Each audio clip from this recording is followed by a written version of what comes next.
Selamat pagi, saya Alfian Raka, saya mahasiswa Universitas Bhayangkara Surabaya. Hari ini saya akan menjelaskan tentang cara menggunakan SVM di Google Colab. Pada menu Google Colab, pertama kita akan membuka file kita. Masuk ke file, open new notebook. Setelah notebook dibuka, ada pilihan. Kita akan menggunakan flash cancer ini, file ini untuk dibuka. Pada file ini saya sudah memberikan beberapa penjelasan setiap stepnya, jadi penjelasan singkat serta codingannya sudah saya masukkan, jadi siap di running.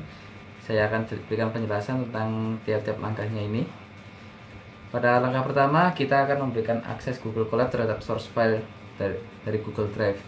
Nah, untuk metode SVM ini saya menggunakan data kanker payudara. Data ini diambil dari UCI Machine Learning Repository.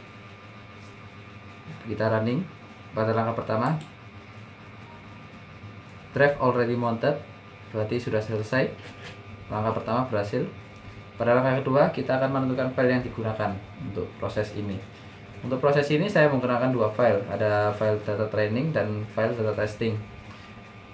Nah, lokasi filenya ada di folder drive, my drive ini adalah milik saya, ini drive Google, ini dari akun Google Drive saya, dari dalam folder UAS dari data training. Untuk mengecek file tersebut ada di mana, kita klik folder ini, files, klik drive, klik my drive, dan klik UAS. Nah, ini foldernya ada di sini. Kalau semama mau diupload dari folder portofolio bisa, asalkan data ini ada di folder tersebut, jadi menyesuaikan lokasinya. Kita running. Selesai, kita masuk pada langkah ketiga. Pada langkah ketiga kita memulai proses untuk membaca file data training dan testingnya dengan format CSV. Nah, kita akan mengimpor pandas. Pandas ini adalah metode untuk membaca file dengan format CSV.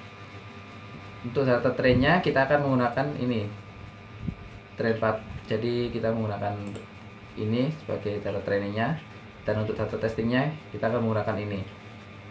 Lalu hasilnya kita akan cetak di bawah ini. Jadi ada outputnya setelah running. Ini adalah outputnya. Output ini adalah label-label yang tersedia di dalam file CSV tersebut. Pada langkah keempat kita akan memulai proses pemisahan fitur dengan label. Jadi fitur isinya dipisahkan dari label file di atas tadi. Jadi kita pisahkan. Setelah kita running tadi, kita masuk ke step 4 tadi. Kita running step 4. Hasilnya adalah sebagai berikut. Ini adalah hasilnya, hasil outputnya. Jadi nilai-nilai tiap label itu dimasukkan ke dalam ini. Outputnya ini keluar hasilnya. Pada langkah kelima kita akan membagi data training menjadi training set dan testing set. Jadi ada dua. Pertama kita menggunakan itu buat training setnya. Training set digunakan untuk sebagai patokan. Jadi patokan saat kita melakukan testing data. Tujuannya kenapa? Agar kita tahu tingkat akurasinya itu berapa persen. Kita running. Setelah itu kita masuk ke langkah ke-6. Langkah ke-6 adalah membuat model classifier menggunakan metode SVM dengan kernelnya linear.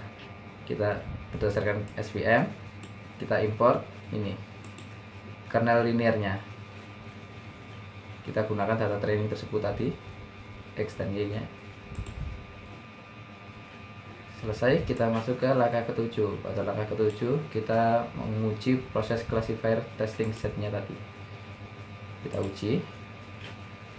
Kita masuk ke langkah 8 selanjutnya, menampilkan hasil tingkat akurasi dari tes di atas. Jadi kita tes dulu sebelum kita buat untuk pengujian data tersebut. Kita tes dulu berapa akurasinya. Kita klik. Hasilnya adalah 92% tingkat akurasinya. Cukup tinggi untuk tingkat akurasinya, berarti setiap ada 100 file kurang lebih ada 8 yang mungkin semacam tidak akurat hasil ininya, hasil testingnya. Dan ini akurasinya juga lumayan tinggi. Untuk step 9, kita akan terapkan model testing data tersebut untuk mendapatkan kelasnya. Kita running, dan ini adalah hasilnya. Apa itu M dan P? M ini adalah malignant. Malignant ini adalah semacam kanker ganas ya. Untuk B ini adalah kanker yang jinak. Jadi ada dua kategori, ada kanker ganas dan kanker jinak.